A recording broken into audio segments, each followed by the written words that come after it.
আসসালামু আলাইকুম ওয়া রাহমাতুল্লাহি ওয়া বারাকাতুহু। আল্লাহ পাক পবিত্র আল কোরআনে ঘোষণা করেছেন, ইয়া কাউমি উবুদুল্লাহ মা লাকুম মিন ইলাহিন গায়রুহু, হে দেশবাসী একমাত্র আল্লাহর দাসত্ব করো, আল্লাহ ছাড়া আর তোমাদের কোনো মাবুদ নাই। এই কালেমার দাওয়াত যারাই গ্রহণ করেছেন, তাই শেষ নবীর যারা দাওয়াত গ্রহণ করেছেন তা বলেছেন লা ইলাহা ইল্লাল্লাহু মুহাম্মাদুর রাসূলুল্লাহ সাল্লাল্লাহু আলাইহি সাল্লাম।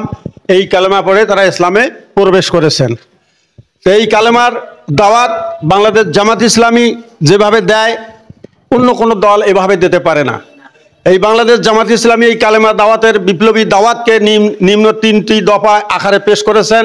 1 নম্বর, দুনিয়ায় শান্তি ও আখিরাতের মুক্তি পেতে হলে জীবনের সর্বক্ষেত্রে একমাত্র আল্লাহ তাআলাকে ইলাহ ও তার রাসূল সাল্লাল্লাহু আলাইহি সাল্লামকে একমাত্র আদর্শ নেতা মেনে নিন। এটা হলো 1 নম্বর।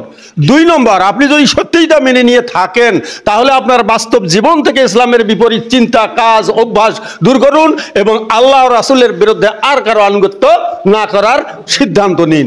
3 নম্বর, এই দুটো নীতি অনুযায়ী খাঁটি মুসলিম হিসাবে জীবনযাপন করতে চাইলে জামাতবদ্ধ হয়ে অসৎ ও অযোগ্য লোকদেরকে নেতৃত্ব থেকে সরিয়ে দিন এবং সমাজ ও সকল স্তরে ইমানদার এবং সৎ যোগ্য লোকদের হাতে নেতৃত্ব তুলে দিন। এটা কি আপনারা চান? সেটা যদি চান তাহলে আমাদেরকে 4টা দফা কাজ করতে হবে। সেটা হলো দাওয়াত ও সংগঠনের মাধ্যমে চিন্তার পরিশুদ্ধ পুনর্গঠনের কাজ। জামাত কোরআন ও হাদিসের সঠিক শিক্ষাকে বলিষ্ঠ যুক্তির সাহায্যে তুলে ধরে জনগণের চিন্তার বিকাশ সাধন করেছে এবং তাদের মধ্যে ইসলামকে অনুসরণ ও কায়েম করার উৎসাহ মনোভাব জাগ্রত করেছে।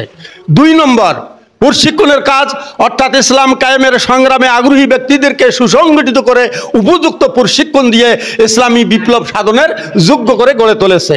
3 নম্বর, সমাজ সংস্কারের কাজ, ইসলামী মূল্যবোধের ভিত্তিতে সমাজের সংশোধন, নৈতিক পুনর্গঠন এবং সমাজ সেবামূলক কাজের মাধ্যমে জামাত কর্মী ও জনগণকে ইসলামী সমাজ কায়েমে উদ্বুদ্ধ করেছে।